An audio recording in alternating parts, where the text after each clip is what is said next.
rolling vineyards, ancient olive groves, and sun-kissed beaches.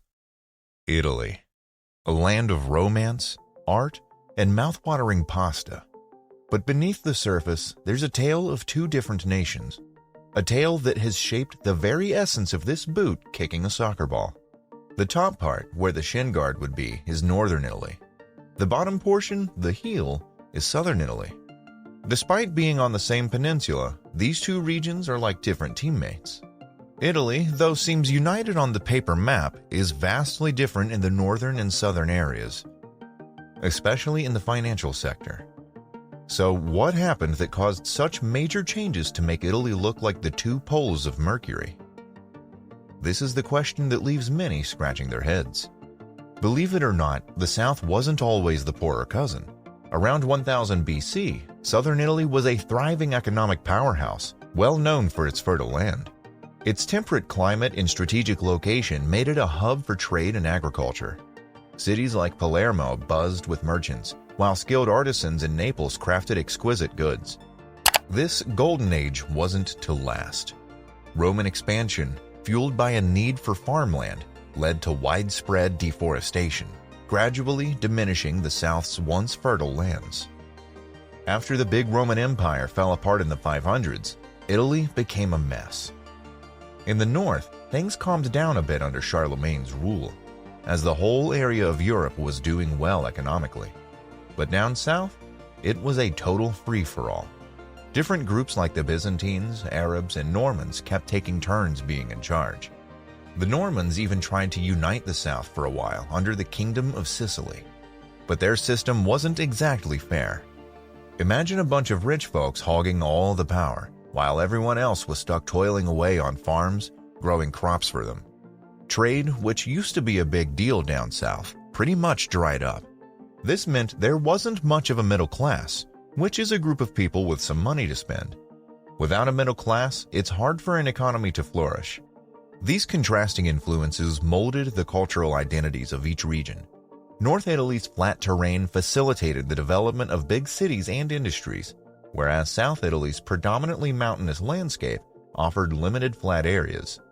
This geographical disparity left a lasting mark on the economic paths of both regions, steering them in vastly different directions and being a big reason for the differences between the two sides of a coin.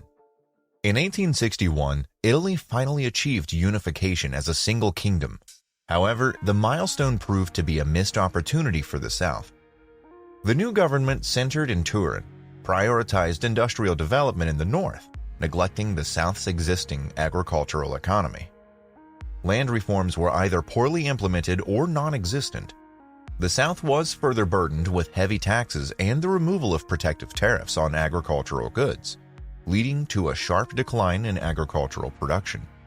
This economic hardship fueled social unrest and uprisings, which were met with brutal suppression.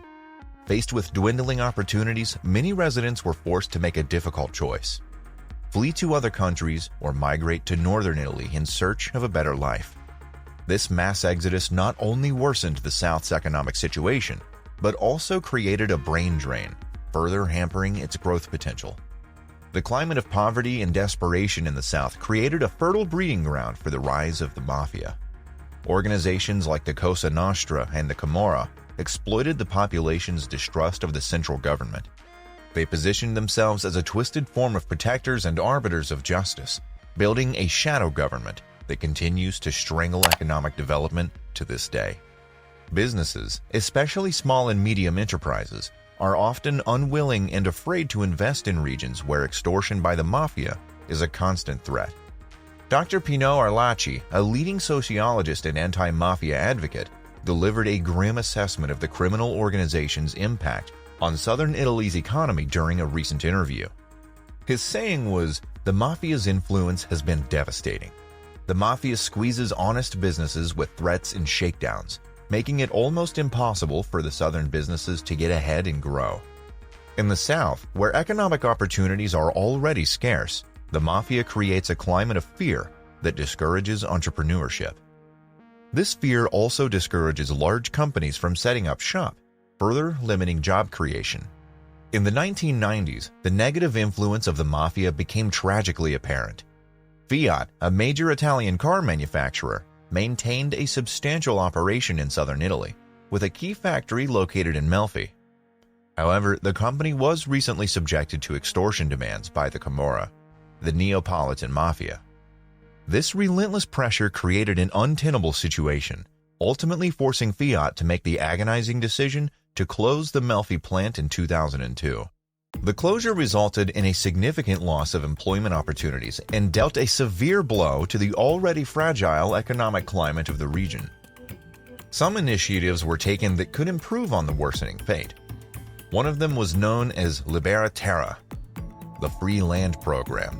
This project aims to take back land seized from the mafia and breathe new life into it, to turn these former mafia holdings into thriving agricultural businesses, creating jobs and proving a powerful message.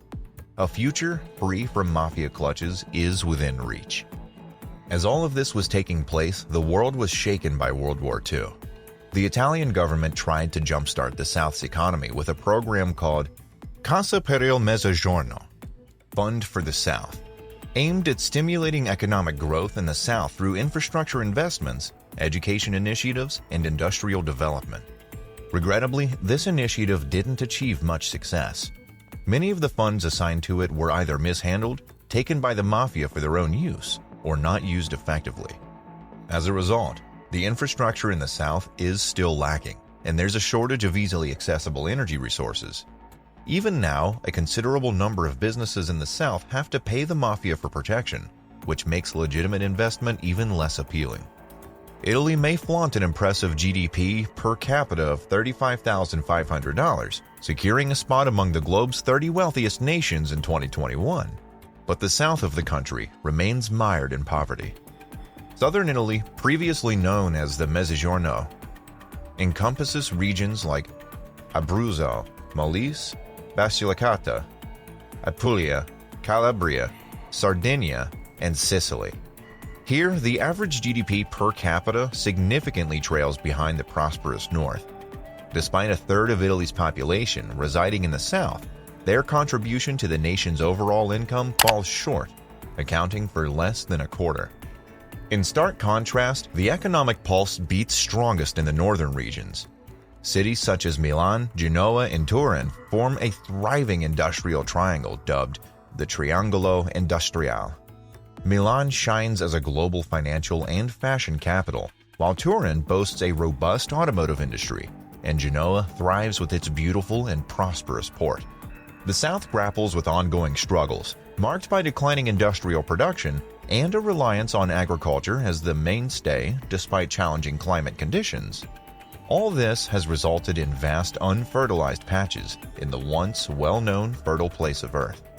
This creates a cycle of further brain drain that might last till the end of the world. Without major revolutionary changes, this cycle of decline threatens to persist indefinitely. The situation of the southern subcontinent might somewhat resemble the events that took place in India, constantly being ruled by various empires and finally falling into the hands of unwelcome Britishers due to some lack of unity. The subcontinent, once one of the wealthiest places, was fragmented into pieces that still bear some of the lingering effects of the unjust British invasion. But that's the story for another time. More and more young people in the South are feeling restless with the way things have always been. They're not settling for the usual anymore.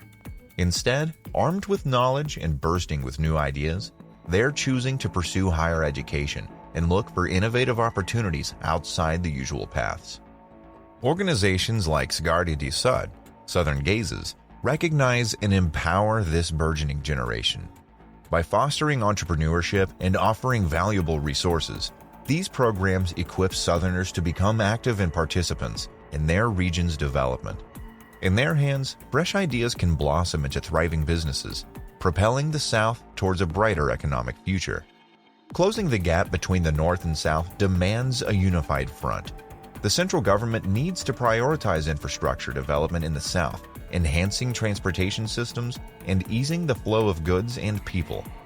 Additionally, policies that incentivize businesses to invest in the South, coupled with a strong focus on combating corruption, are essential.